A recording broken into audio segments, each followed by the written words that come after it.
특히 프랜차이즈를 할 때 좀 좋은 상권으로 들어가야 된다고 우리는 많이 생각을 하잖아요. 네. 그리고 뭐 개인 매장을 할 때도 마찬가지로 상권을 되게 중요하게 생각하는 경우가 많고요. 비싼 권리금 주고 좋은 상권 들어가면 안 되나요? 그렇게 내가 돈이 좀 있으면 그렇게 접근을 해도 괜찮지 않을까요? 한 1년 안에 투자금을 내가 뽑을 수 있다라는 네. 계산식이 나오면 저는 나쁘진 않다고 봐요. 권리금을 오히려 더 많이 받고 나올 수도 있거든요. 뭐 예를 들면 대표님 채널에도 나왔었던 옥땡장이라는 브랜드 보면은 네. 사실 지금 주요 상권에 굉장히 좀 잘 출점을 하고 있는 게 보이는데 그 브랜드가 매출도 잘 나오고 나쁘지 않거든요. 그런데 그 브랜드가 언제 쇠퇴가 될지는 아무도 모르는 거예요. 근데 지금은 성장하고 있는 브랜드라는 거죠. 뭐 옥된장도 그렇고, 그 소개 몇 개 해주셨던 버거리도 그렇고, 그러니까 성장하는 브랜드에 올라타서 좋은 상권에 가서 빨리 수익을 좀 뽑고, 그러고 나서 넘기는 건 괜찮은데, 이거는 이제 저는 고수의 영역이라는 거죠. 아이템을 보는 눈도 그렇고, 제가 세미나를 하다 보면, 제가 유튜브에서 처음으로 이제 용용 선생이나 뭐 이런저런 브랜드를 이게 소개를 했다 보니까 그 창업하신 분들이 되게 많이 와요. 그러니까 용용 선생 보면은 뭐 10호점부터 20호점 사이에 제 채널 보고 창업했다고 하신 분도 엄청 많이 제가 만났거든요. 그러니까 지금 막 활동하고 계신 분도 몇 분 계시고 유튜브나 이런 데로. 근데 그분들은 정말 한 달에 3천만 원씩 버는 거 제가 봤거든요. 네. 근데 지금은 그렇게 과연 가능하냐 그게. 주요 상권에 다 들어가 있고 경쟁 브랜드가 이미 다 나와 있고 그럼 무언가 색다른 브랜드가 나오지 않으면 그게 또 떨어질 텐데 그거는 고수의 영역이죠. 그리고 그분들한테 제가 그때 만날 때마다 얘기하거든요. 대표님 지금 적기예요. 한번 생각해 보세요 라고 하지만 그게 한 귀로 듣고 한 귀로 나올 수밖에 없는 게 나 한 달에 통장이 3천만씩 꼽히고 있어요. 절대로 못 팝니다. 절대로 못 팔아요.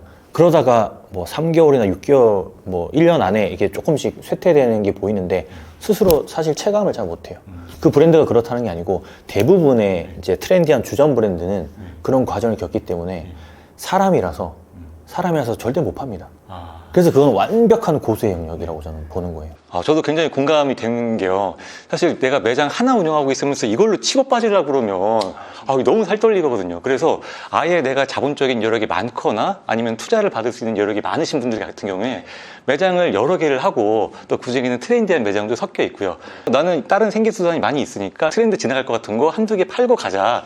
이런 식으로 접근하는 건 얼마든지 가능하거든요. 근데 사실 이거는 일반적으로 우리가 자영업 하시는 분들이 접근할 수 있는 방법은 아니다 보니까요. 그래서 심지어는 건프로님께서는 권리금 비싸게 주고 들어가면 큰일 난다. 이렇게까지 표현을 해주셨어요. 기준이 되는 게 동네에서 장사하시는 분들인데 뭐 바닥 권리금을 진짜 막 수억씩 주면서 들어가는 것 자체가 그분들하고는 맞지도 않고요. 그리고 그 권리금을 준다 한들 그분들한테는 그게 전 재산인데 그 권리금을 회수한다라는 생각을 아예 버리셔야 되거든요. 동네 장사 하시는 분들은. 한번 예를 좀 들어드리고 싶은데 명동에 그러니까 코로나 직전이죠. 5억 정도 바닥 권리금 주고 들어오신 사장님이 계세요. 그분이 매장 몇 개를 하고 계신데 코로나 터졌어요. 그래서 그 바닥 권리금이 없어졌어요. 그럼 그 사장님은 5억을 다 잃는 거예요. 그러면 그 5억이 생성될 때까지 기다려야 되는데 그 매장을 계속 운영하면서 기다릴 수 있느냐. 임대료는 계속 나가는데 매출은 안 나오고. 그러면 계속 마이너스인 거죠. 그러니까 이거는 동네에 장사하시는 분들은 절대로 범접할 수 없는 부분들이고 만에 하나 시설 권리금 같은 것들은 당연히 뭐 1,000만 원, 2,000만 원 줄 수 있겠죠. 3,000만 원 뭐 그 정도 줄 수 있겠죠. 하지만 제가 말씀드리는 뭐 바닥 권리금이라든지 영업 권리금에 해당하는 거를 주고 들어가는 거는 동네에 장사하시는 분들한테는 너무 큰 리스크다. 절대 안 된다. 진짜 책에서도 큰일 난다라고 표현을 해주셨을 정도로. 그냥 하실 거면은 큰일 납니다. 근데 우리가 보통 동네 장사를 할 때는 좀 자금이 많지 않다 보니까 개인 매장으로 오픈을 하는 경우가 사실 제법 많잖아요. 우리 동네 근처에 프랜차이즈가 들어와서 프랜차이즈가 별로 하는 것도 없는 것 같은데 프랜차이즈 브랜드 인지도로 막 우리 고객들 다 땡겨가면 되게 속상하단 말이죠. 그럼 프랜차이즈들 어떻게 이겨야 되죠? 저도 이런 질문 되게 많이 받는데요. 못 이깁니다. 예를 들자면 내가 카페를 하고 있는데 옆에 메가커피나 컴포즈나 벤티가 들어왔어요. 못 이겨요. 그 객수에서 차이가 나고 그러다 보면 매출 볼륨의 차이가 나고 그러면 경험하는 사람들의 범위가 늘어나기 때문에 그러면서 우리 단골 손님도 한 번씩 가거든요. 이게 영원한 단골은 없다라고 아무리 말씀을 드려도 우리 단골 손님들은 내가 만드는 이 호두 크림 라떼 때문에 꼭 우리 매장에 와 라고 하시는데 그게 절대 아니거든요. 생기면은 벤티 갈 수밖에 없어요. 다만 벤티에 한 번 가고 우리 매장에 두 번 오게 만드는 거는 해야죠. 아, 그렇겠죠. 네. 그럼 뭔가 비법이 있겠죠. 그렇죠. 예. 그러니까 뭐 예를 들자면 벤티에는 없는 우리 매장만의 어떤 프리미엄 네. 라떼가 있다라든지 네. 그러면은 저렴해서 저가 커피를 가는 사람들은 벤티를 가겠지만 그럼 여기에는 프리미엄 메뉴가 있다라면 이 프리미엄 메뉴를 먹기 위해서 가는 손님들도 있다라는 거예요. 네. 그런 손님들을 타겟으로 브랜딩을 해야 되는 거죠. 아. 한 가지 예를 좀 들어드리면 저희 동네 외곽에 카페가 하나 있는데 거기는 아메리카노는 3,000원이지만 크림 라떼나 이런 종류가 6,000원짜리, 7,000원짜리도 있어요. 지방인데도 불구하고. 네. 그런데 제가 거기를 왜 가느냐? 거기 가면 되게 편안하고 뭔가 힐링하는 느낌도 들고 그 메뉴가 제 입에 엄청 잘 맞아요. 그리고 벤티에는 그게 없어요. 메가에도 없어요. 벤티랑 이 카페의 커피를 먹다 보면 확실히 제 혀가 이제는 아는 거죠. 아, 여기는 조금 별론데 여기는 맛이 있다. 그걸 아는 순간은 이제는 시간이 없을 때는 벤티 가서 테이크아웃 하지만 아니면 이 매장 가거든요. 내가 돈을 쓰는 걸 보면은 이 매장이 훨씬 더 많이 써요. 근데 분명히 이런 손님도 있다라는 거죠. 그럼 이런 손님을 우리 매장에 오게끔 브랜딩 하는 게 가장 중요하죠. 프랜차이즈랑 똑같이 얘네들의 길을 따라가서 얘네들이랑 맞짱을 뜨려고 생각하지 말고 나만의 정체성을 만들어서 내 매장에 찾아오게 만들어라라는 거잖아요. 그럼 브랜딩, 내 매장의 정체성 어떻게 만들어야 되나요? 일단은 우리 브랜드에 이런 얘기하면 그 동네 장사 하시는 분들 정말 싫어하거든요. 그럼에도 불구하고 저는 책에다가 이런 내용을 엄청 많이 넣어놨는데 내가 만든 브랜드가 어떻게 태어났고 내가 어떤 가치관과 철학을 가지고 이 브랜드를 운영한다라는 걸 손님한테 알려야 되거든요. 하나의 예를 들어드리자면 카페 하시는 분이 커피를 드릴 때 카페가 엄청 조그마해요. 한 테이블 2개밖에 없습니다. 5평? 근데 커피가 나올 때 명함이 한 장 같이 따라 나와요. 그래서 그 명함에 보면은 이 아메리카노가 어떤 원두로 만들어져 있고 얼음이 몇 개 들어가 있는데 왜 얼음을 몇 개 넣었냐면 이런 설명까지 다 있고 이 컵은 어떤 유리로 만들어졌는데 엄청 디테일하시네요. 네, 잠깐의 10분의 힐링을 위해서 최선의 노력을 다한다. 예. 이거는 벤티나 콤포즈나 메가에서는 절대 따라할 수 없는 거거든요. 그렇죠.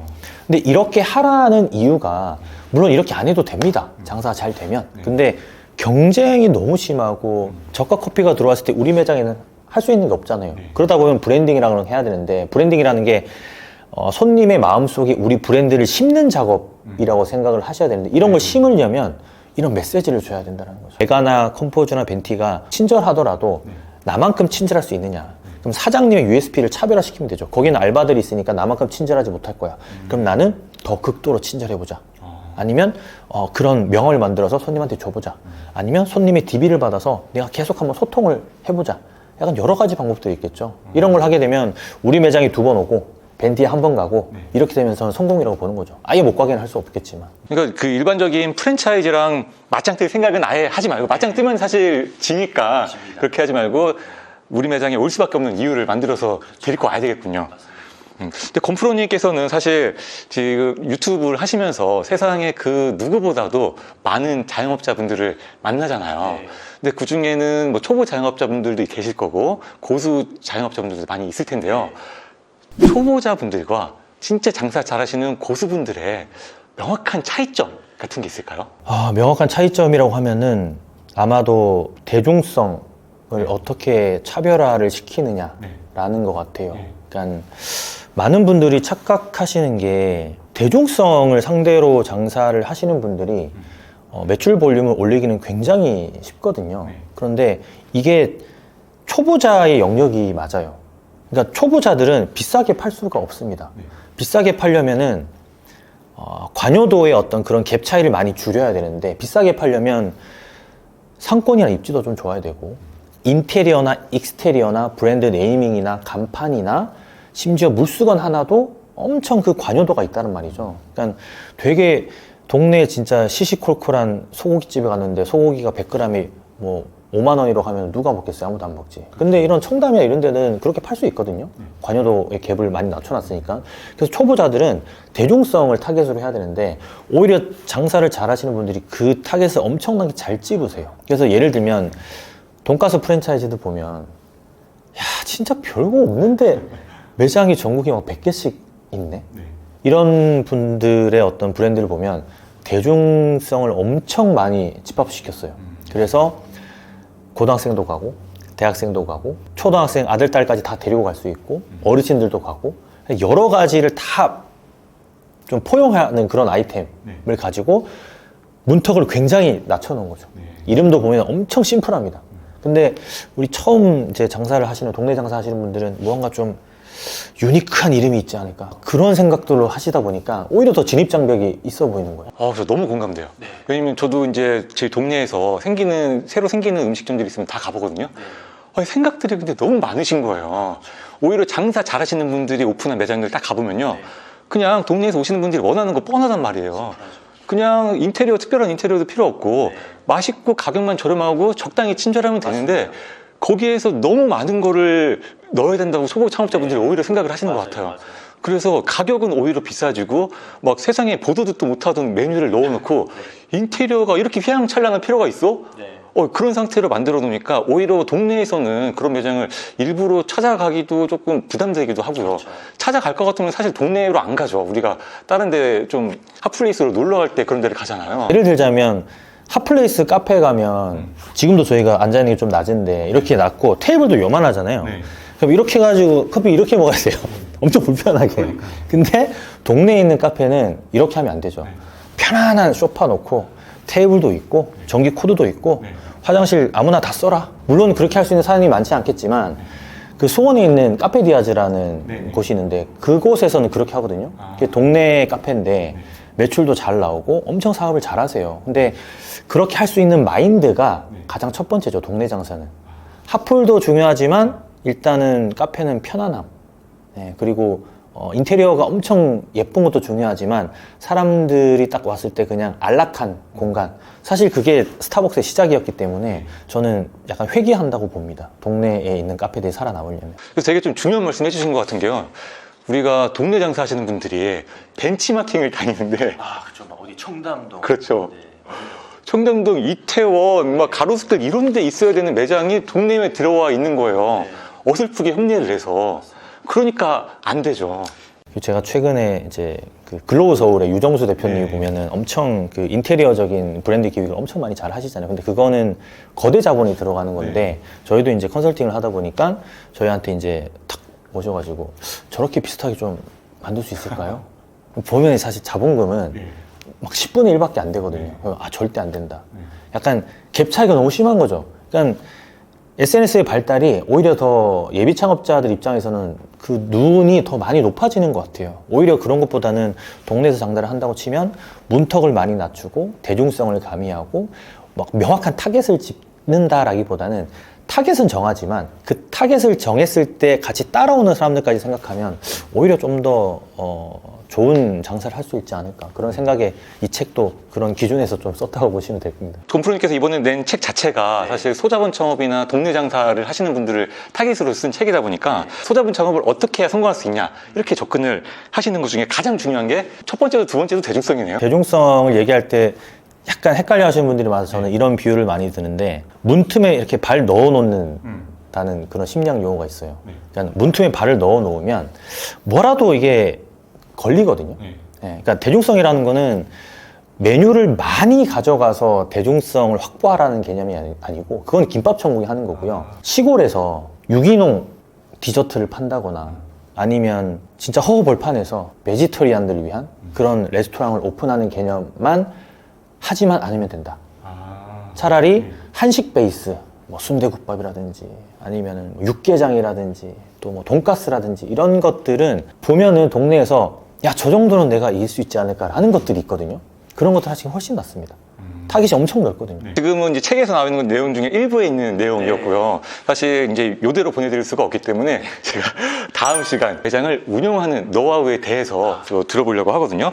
사실 건프로님께서 우리나라 창업 비즈니스 분야에서 가장 몸값이 높은 유튜버시잖아요. 그런가요? 저는 몰랐습니다. 저희 채널에서는 그 노하우를 샅샅이 그냥 다 털어놓고 가실 수 있도록 인터뷰를 해드리도록 하겠습니다. 그 장사만 선생님 채널이 또 나왔으니까 저희가 또 인연이 있잖아요. 책 5권을 구독자분들 위해서 좀 드리고 싶고 대박. 또 다른 5분한테는 제가 개인적으로 쓰는 마케팅 비밀 컬럼이 있어요. 그거를 드리려고 합니다. 이 책에 대한 기대평, 예. 이 인터뷰를 보고 기대평 남겨주시면 네. 대표님이 선발해주시면 네. 제가 보내드릴게요. 그 고정 댓글에다가 좀 더 이벤트 내용은 자세하게 적어 놓을게요. 그럼 또 뵙겠습니다. 감사합니다. 감사합니다. 네.